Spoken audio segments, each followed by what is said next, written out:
Hello, this is Dr. Oz. In this video, I would like to quickly show you how to evaluate a company. So I would like to calculate intrinsic value of Apple as an example here. I will try to keep this video as short as possible. That's why I'm not gonna build the Excel file from scratch, but I will show you the overall idea and logic, and I will share Excel file with you uh, after this video.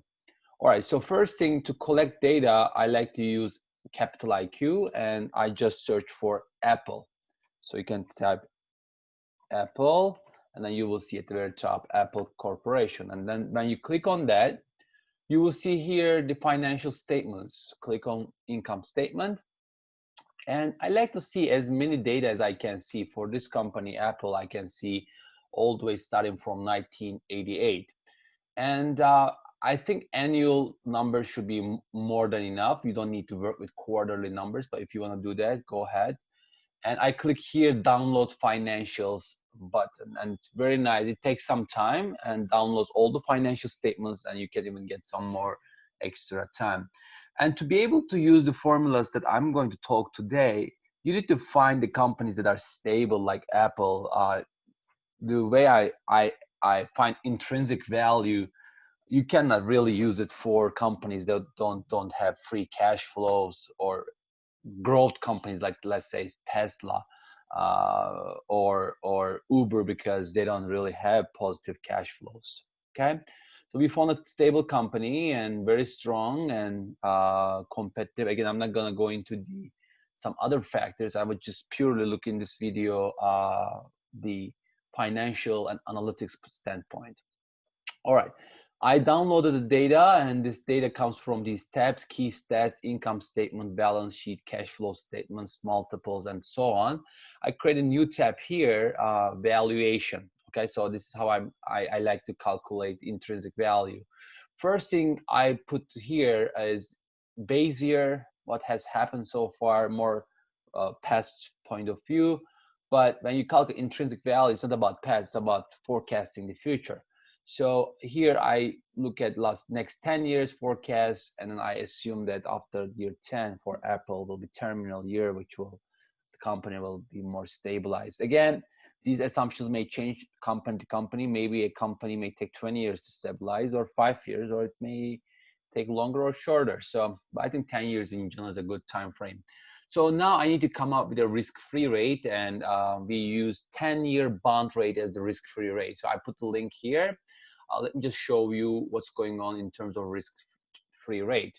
So you can see here risk-free rate since 1960s. It was 3.93%. It went up all the way till 1982. You can see that interest at 81 was 15.4%. Again, this is 10-year treasury bond rate. And then it starts going down and down, and of course it fluctuates. So now we need to come up with the next 10 year and the terminal year. And this, again, this is not a exact science. I need to make some assumptions. But what I see today is 1.6% rate. And and 10 years ago, this rate was around 3.5%. So, but you can see that this big economic cycle here, that it's going down, but doesn't mean that it may come back up again 14, 15%, 30, 40, 50 years down the road. But again, based on the most recent 10, 20 years, I don't think it is a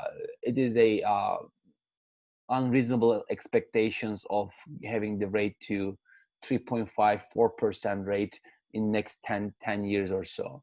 So that's the rate that I'm going to use. Again, you can make your own assumptions, and you can run sensitivity analysis at the end if you don't like my numbers.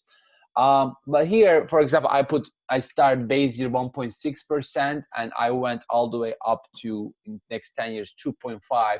Although you could say, hey, this is not 2.5, you can plug in here 3.5, and then your evaluation will change a little bit, and it won't change so much, right? But I assume 2.5 for now, because we have low growth economy for developed countries for a decade or two. So I don't think inflation is very low. I don't think interest rates are going higher in that quick, but I may be wrong. And it won't impact my answer so much. 2.5 versus 3.5. I can show you at the end of this video. Second thing I have here is the beta coefficient for Apple. Basically, I just went to Yahoo Finance and then look at the beta coefficient for Apple, which is, you can see, 1.28. And I plug in that value here, 1.28, and that's my base here. Let me just do a quick step back. So what I assume in this model is that currently the risk-free rate is 1.6%, and I expect it to go up to 2.5%, and I assume that it will increase gradually. It's not gonna just climb up on all of a sudden overnight. So I did a linear interpolation for many of my numbers. So as you see, the number increased from 1.6% to 2.5% gradually. For the same thing for beta coefficient, currently it's 1.28, and I assume that Apple is a huge company, and eventually the market cap will beta coefficient will go down to 1 referring to market itself, right? The S&P 500 is assumed to be the market, which is beta coefficient of 1. Then third row here, I put expected market return. I look at the historical data. I'm not going to spend so much time into this. Last 10 years, last 20 years, last 40 years, 50 years, 100 years. And it looks like this number is around 9%, this S&P 500 annual return, assuming that dividends reinvested. So this is our benchmark.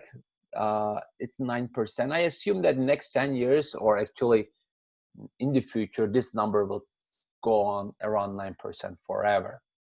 Again, you may always argue that this is not right. It may change, but last 100 years of historical data shows that this is pretty reliable number. Next row, here I calculated the expected Apple return, company Apple's return.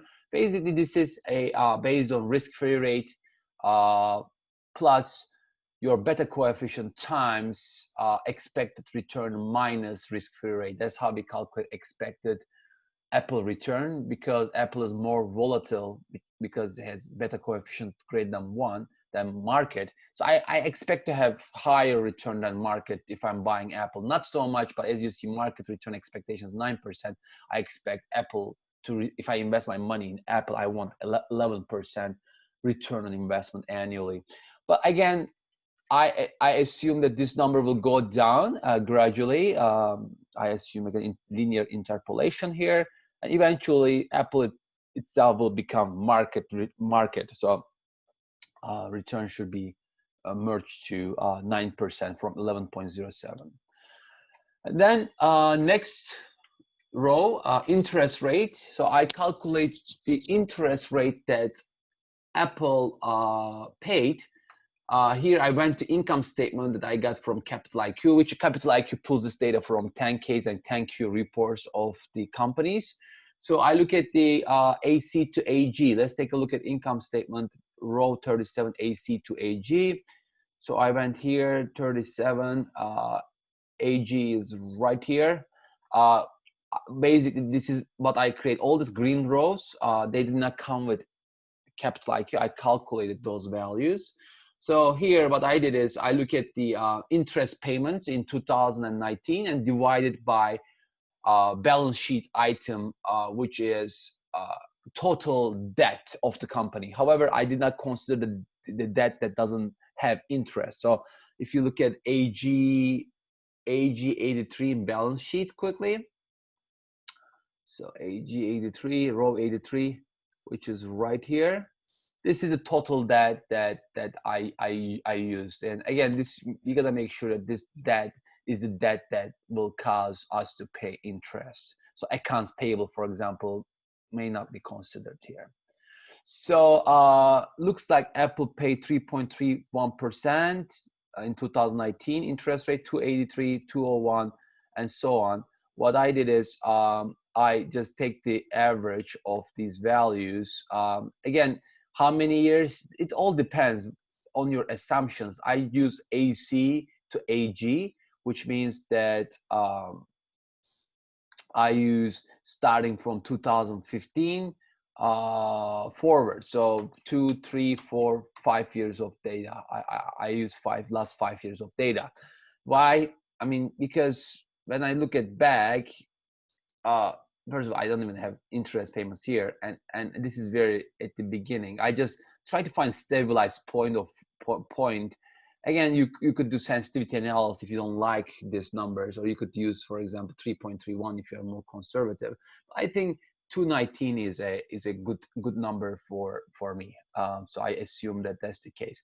However, again, I increase this value, you can see here, based on my expectations about the risk-free rate, because everything in the market based on risk-free rate. If the risk-free rate is going higher, people will ask, lenders will ask more interest payments from the company. So that's why you can see here it starts from 219 and then it will eventually increase 3.43%. I think that's a pretty good estimate in the long run for Apple if they want to borrow more money.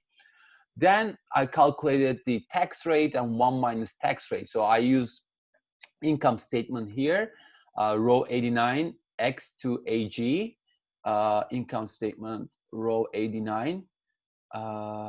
You can see here, effective tax rate.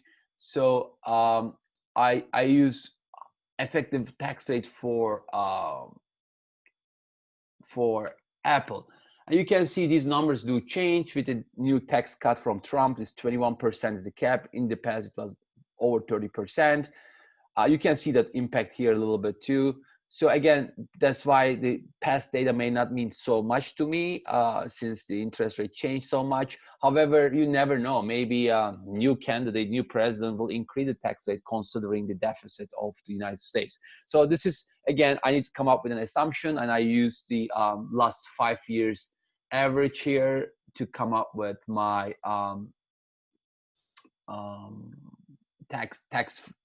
effective tax rate.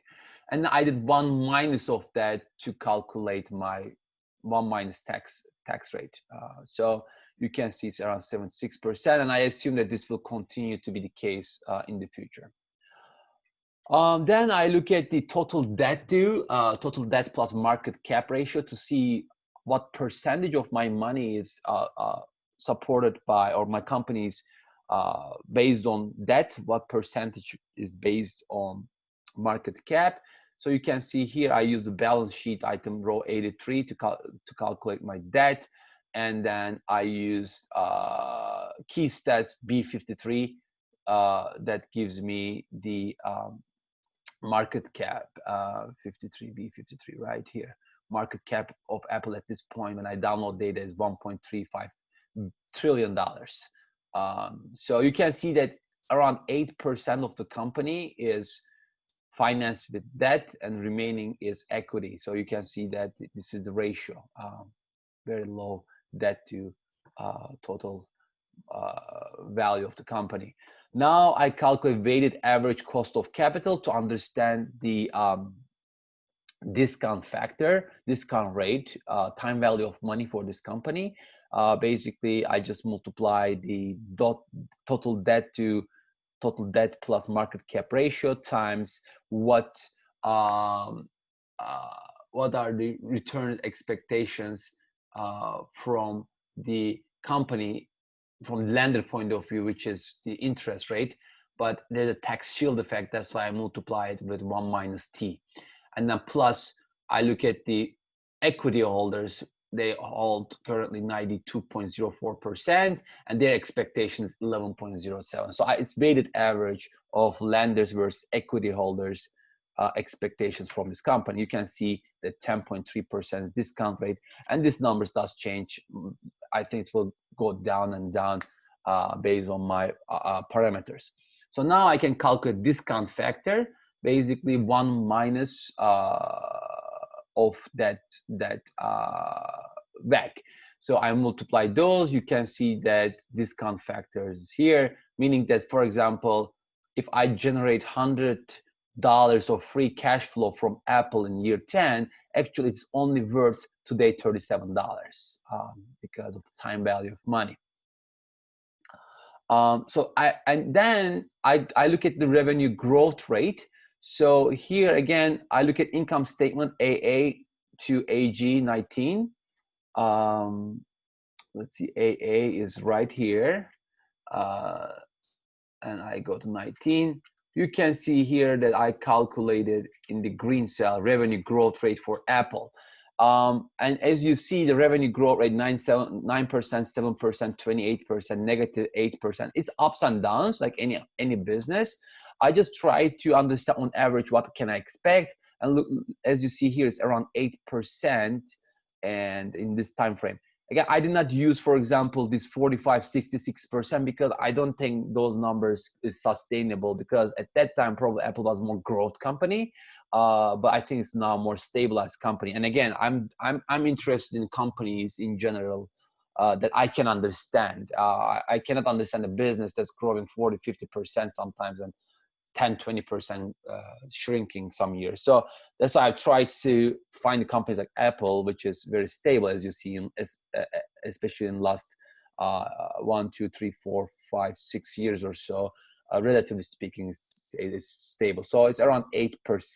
But I thought that, hey, this is good, but Apple cannot keep growing 8% forever, because then they will pretty much own the entire world, because real growth in the United States around 2%.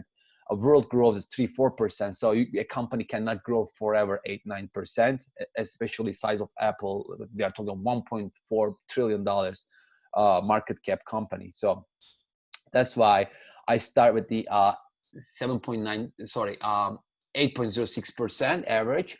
And then I assume that eventually it will go down to 2.5%, which is how as most U.S. economy can grow, really 2 or 2.5. So I gave a little bit 50% more margin to Apple in comparison to the United States economy.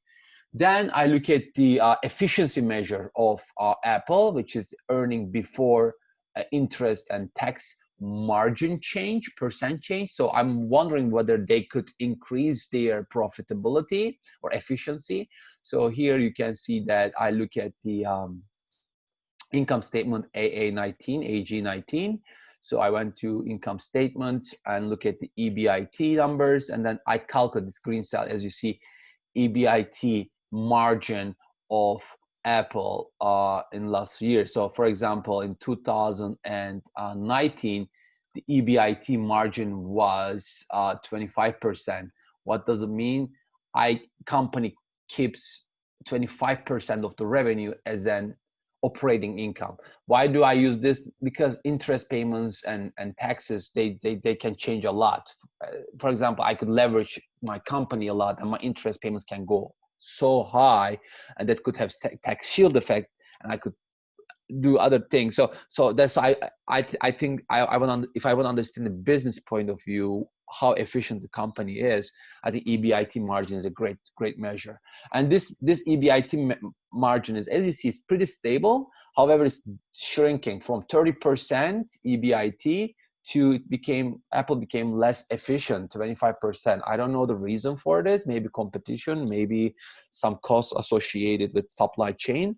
However, this is pretty stable, but I see downward trend. That's why I calculate here also EBIT percent change from year after year. So change of the change pretty much. And you can see that EBIT percent changes are here. On average, EBIT margin of the Apple, efficiency of Apple is decreasing on average by 2%. So that being said, what I did is I look at here EBIT percent change, which is negative 2.41%. But I assume that that's not gonna go so bad all the time. So eventually EBIT will be stabilized. That's why again I assume that will slowly, the efficiency drop will slowly end up in zero. So that means that EBIT will stabilize after year 10, which is, I think, a reasonable assumption. Then I calculate the free cash flow growth rate, which is my revenue growth rate times the EBIT margin percent change. And then you can see that I expect Apple to increase their free cash flow by 5%. in year one, and it will go down eventually. I think it will stabilize and it will be around again 2.5%, which we assume to be the growth of the company overall. It will stabilize around there. So based on that, I look at also the cash flow statement for this is a very important piece for Apple. I use AC71, AG71. I went to cash flow statement and found the free cash flow for Apple, and then as you see here, the Apple's free cash flow is 71 right here. So 43 billion dollars, 47, 39, 49, 55. So I took the average of most recent data to be able to come up with the free cash flow. So looks like the free cash flow for Apple for last a few years, I think 5 years I use here, is around $46 billion. That's how much free cash flow the company can generate. I like free cash flow, like Warren Buffett, more than net income, because net income doesn't consider capital expenditures and it considers depreciation. So I rather, as an investor, look at the cash flow. So if I spend a big billions of dollars for capital expenditures, that's a cash outflow for me. That's why I subtract. And depreciation is not a real cash flow for me. So I add that up. And so Capital IQ gives those numbers to us, so we don't need to do this. That's a great thing. So now I assume this free cash flow to grow up with the free cash flow growth rate that I calculated here. So starting from $48 billion, and I think in year 10, it will start giving us around $67 billion. Again, I may be off by 10, 20%, right? This is not an exact science, but this is my expectations from Apple, given the facts. So again, I think calculate intrinsic value depends on two things. One, the numbers themselves and long-term point of view, and also story. And I know the Apple story is a great company and it's very hard to compete with them. However, at the same time, it's a huge company. It cannot just grow like 30, 40% a year. So based on this, I multiply my expected free cash flows with the discount rates. So this, for example, $67 billion of the year 10 free cash flow will be only worth $25 billion due to the time value of money. And finally, I consider terminal value. What I mean by that is that I assume that the company will grow with the 2.5% and the discount rate and all these assumptions. The terminal rate, as you can see here, is based on dividing my final cash flow by the market cap minus the risk-free rate. Okay, so that's how I calculate the terminal value of Apple. All right, so now I could calculate my intrinsic value, which is summing up all these expected future cash flows. I think the company is worth 1.5, 1.48, around $1.5 trillion. And if I divide this by number of shares outstanding, which you can see here in balance sheet in Capital IQ, AG79, I think the fair value, intrinsic value of Apple per share is $334.54. So now if I look at the stock price of Apple, let's search, for example, Yahoo Finance. Stock price of Apple right now is $319, almost $320. So according to my calculations, Apple is slightly undervalued, but it's pretty fair value, I would say. And what I would like to see is, before I buy something, I looked at, like Warren Buffett said, I'd like to see the margin of safety. So I would like to have some room for error. Again, it's not an exact science. As you see, there are so many assumptions here. So I would buy if I see 20% discount, which my buy signal would be around $267. And strong buys, I would like to see 30% off from the intrinsic value. So that's why I multiply by 0.7. So if I see something less than, for Apple, $234, which I doubt it at this 11th year bull cycle, I would jump in definitely and buy Apple. sell, when would I sell it? Again, if the price gets 20% or 30% higher, I would have strong sell signal. So currently the way it is, I think Apple is pretty fairly valued. So I will not really touch my holdings if I have it. If I don't have it, I would just wait. That's it for this video. Until next video, enjoy intrinsic value calculations.